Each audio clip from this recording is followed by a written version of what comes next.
Hi guys, I hope you're all doing well, and I hope you were all able to have some fun with some Earth Day crafts. For today's video, we are going to finish the book and see if what you drew came true.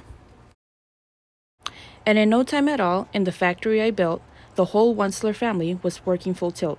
We were all knitting threads, just as busy as bees, to the sound of the chopping of truffula trees.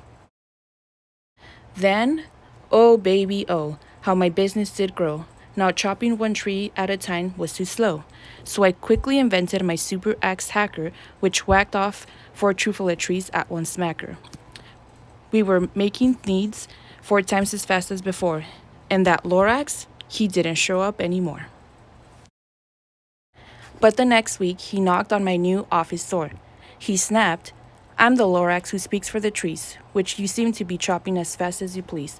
But I'm also in charge of the Barbaloots, who played in the shade in their Barbaloot suits and happily lived eating truffula trees.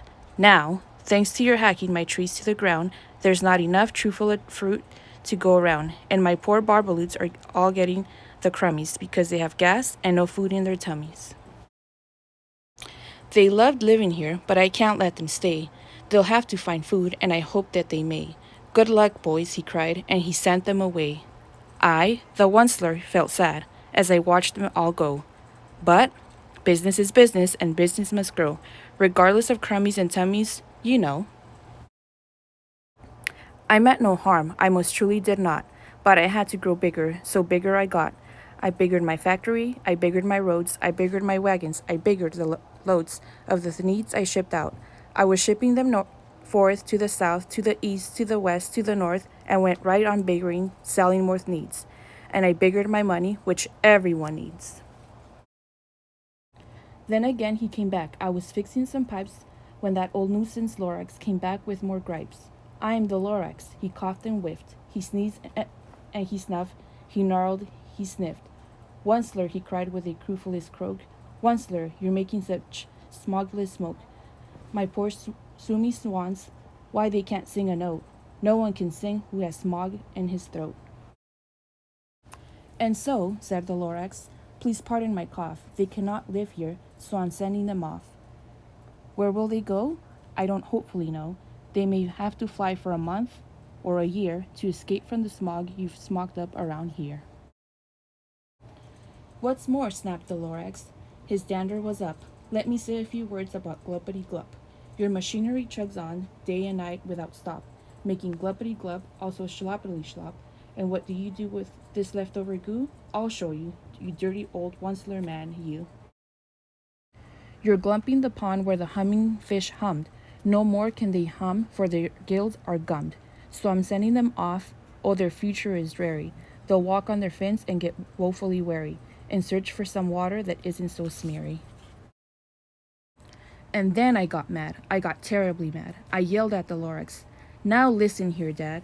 All you do is yap yap and say bad, bad, bad. Well, I have my rights, sir, and I'm telling you, I intend to go on doing just what I do. And for your information, you Lorax, I'm figuring and biggering and biggering and biggering, turning more truffula trees into needs, which everyone needs." And at that very moment we heard a loud whack. From outside in the fields came a sickening smack of an axe on a tree. Then we heard the tree fall, the very last truffula tree of them all. No more trees, no more needs, no more work to be done.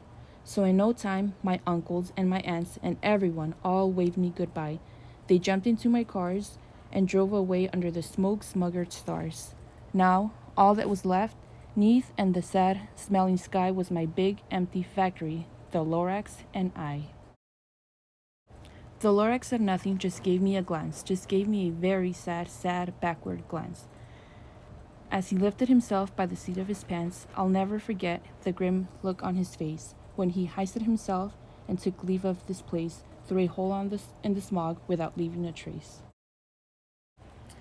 And all that the Lorax left here in this mess was a small pile of rocks with one word: unless. Whatever that meant. Well, I couldn't guess. That was long, long ago. But each day since that day, I've sat here and worried away. Through the years, while my buildings have fallen apart, I've worried about it with all my heart. But now, says the Onceler, now that you're here, the word of the Lorax seems perfectly clear.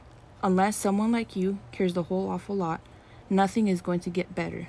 It's So, catch, calls the Onceler. He let something fall.